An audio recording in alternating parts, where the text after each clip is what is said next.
બોટાદ જિલ્લાના બરવાળા ખાતે ભાવનગર અમદાવાદ હાઇવે ઉપર બીએમડબલ્યુના કાર ચાલકે બેફિકરાઈથી વાહન ચલાવતા એક બાઇક ચાલકને અડફેટે લીધેલ બનેલી હિટ એન્ડ રનના કેસમાં એક મહિલાનું મૃત્યુ નીપજ્યું હતું। બરવાળા નજીક હાઇવે ઉપર બીએમડબલ્યુના કાર ચાલકે બાઇક ચાલક દંપતીને અડફેટે લેતા મહિલાનું મૃત્યુ નીપજ્યું હતું, જેને પગલે તેના મૃતદેહને હોસ્પિટલ ખસેડવામાં આવ્યો હતો।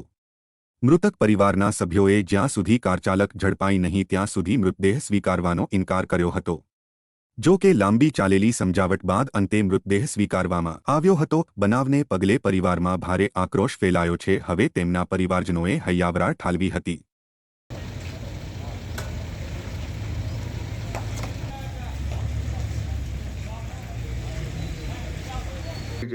પરમાર મનોજભાઈ રમણીકભાઈ મિસ્ત્રી એ બસ 4 વ્હીલ વાળો ઉડાડીને વયો ગયો એટલે અમને ખબર પડી, પણ ત્યાં જતા નંબર પ્લેટ ગાડીની સાથે લાગેલી હતી।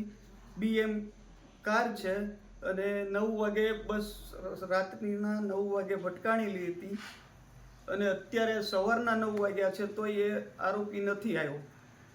શું તમારી માંગ શું છે? બસ અમને આનો ન્યાય અપાવડાવે પોલીસ તંત્ર। બસ કઈ પ્રકારે ન્યાય જોઈએ?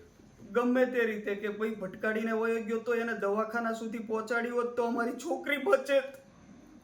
શું જે મુદ્દે નહીં સ્વીકારવા રોડ ઉપર પડ્યા હતા છોકરા અને છોકરીઓ બે। મુદ્દે નહીં સ્વીકારવાને લઈને શું તમારી માંગ? બસ આનો ન્યાય અમને મળે પછી અમે સ્વીકારશું। ત્યાં સુધી મુદ્દે નહીં સ્વીકાર ના। જગદીશભાઈ, અકસ્માત રાતે 4 વ્હીલ વાળો ઉડાડીને વી ગયો। મારી દીકરી એક્સપાયર થઈ ગઈ છે, જમે હજી સિરિયસ છે। 12 કલાક થઈ હજી કોઈનો નિકાલ ન થાય।